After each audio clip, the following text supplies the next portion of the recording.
मित्रों नमस्कार, मैं हूं राकेश कुमार। आप देख रहे हैं मत अभिमत।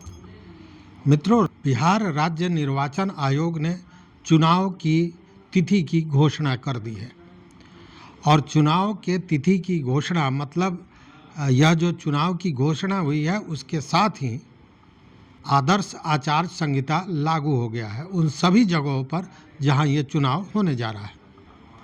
मैं बात कर रहा हूं नगर निकाय के चुनाव की। बिहार विधानसभा चुनाव की बात नहीं, इसलिए चौंकिए मत। यह नगर निकाय चुनाव की बात मैं कर रहा हूं जो 6 नगर निकायों में आम चुनाव होना है। उसके अलावा 45 वार्ड पार्षदों का मतलब 45 जगह पे ये चुनाव क्षेत्रों में वार्ड पार्षद के लिए चुनाव होना है। इसके लिए बाज़ाब्ता तिथि की भी घोषणा कर दी गई है। पूरा ब्यौरा दे दिया गया है कि कब नामांकन होगा, कब वापसी होगा नाम का, कब आवंटित होगा चुनाव चिन्ह, कब मतदान होगा और कब रिजल्ट आएगा। ये सारी तिथियां घोषित कर दी गई हैं। इसके अनुसार जो जून में यह प्रक्रिया पूरी होनी है, 6 जून से 9 जून तक नामांकन की तिथि निर्धारित की गई है। मतलब 6 से 9 जून के बीच जो प्रत्याशी होंगे वो अपना नामांकन दर्ज करा सकेंगे। वहीं 10 जून से 12 जून तक नाम वापसी का समय रखा गया है। जिन लोगों ने दे दिया, मान लीजिए नामांकन कर दिया, लेकिन वो चाहते हैं चुनाव से अपना हाथ खींच लेना, तो उनके लिए नाम वापसी का समय दिया गया है जो 10 जून से 12 जून तक का होगा। नाम वापसी की प्रक्रिया जब समाप्त हो जाएगी उसके बाद 13 जून को जो भी प्रत्याशी होंगे जो चुनाव लड़ रहे हैं उनको चुनाव चिन्ह आवंटित किया जाएगा।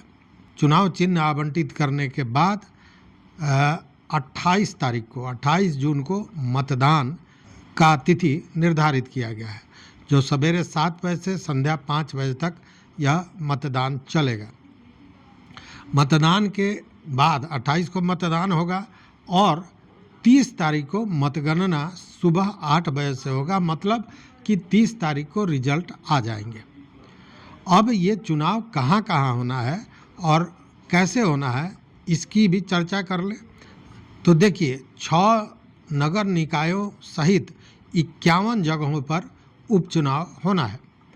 इसको लेकर जो निर्वाचन आयोग है उसके ने जो जानकारी दी है उसके हिसाब से पटना ज़िले के खुसरूपुर, पटना ज़िले के ही नौबतपुर और विक्रम, इन 3 जगहों पर चुनाव होना है। उसके अलावा अगर पूर्वी चंपारण की बात करें तो नगर पंचायत मेहसी और पकड़ी दयाल, ये 2 नगर पंचायत है जहां चुनाव होगा। उसके अलावा रोहतास जिला के कोचस नगर पंचायत में यह चुनाव होना है। उसके अलावा 45 ऐसे वार्ड पार्षद हैं, वार्ड परिषद का क्षेत्र है जहां यह उपचुनाव होगा। तो इन चीज़ों को अगर देखिए तो 45 वार्ड क्षेत्र है जहां पे ये चुनाव होना है। उसके अलावा 3 जगह 3 नगर निकायों में मुख्य पार्षद का चुनाव होना है और 3 जगह उप मुख्य पार्षद का चुनाव होना है। तो मुख्य पार्षद का चुनाव कहाँ कहाँ होगा यह भी जान लीजिए। मुख्य पार्षद का चुनाव नगर परिषद बांका में होना है।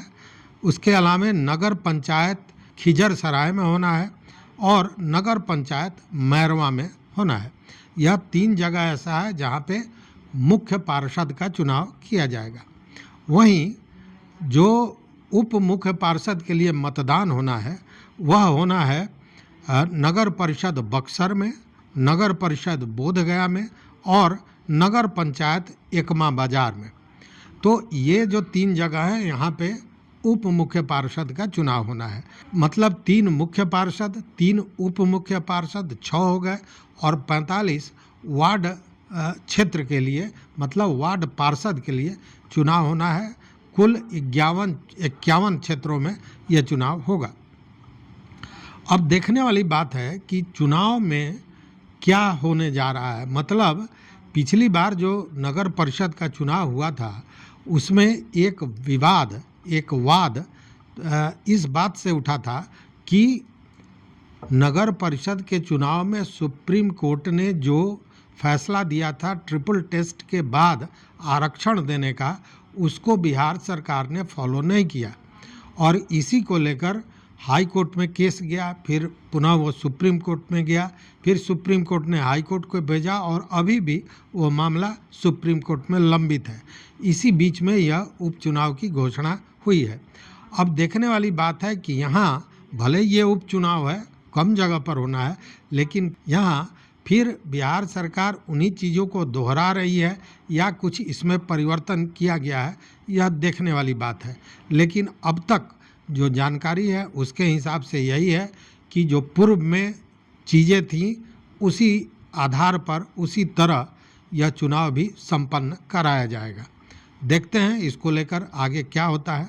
आप भी देखते रहिए मत अभिमत। मित्रों, अगर चैनल पर नए हो तो सब्सक्राइब कीजिए, लाइक कीजिए, दोस्तों के साथ शेयर कीजिए और अपना विचार जरूर दीजिए। बहुत बहुत धन्यवाद। कोटिशाह आभार।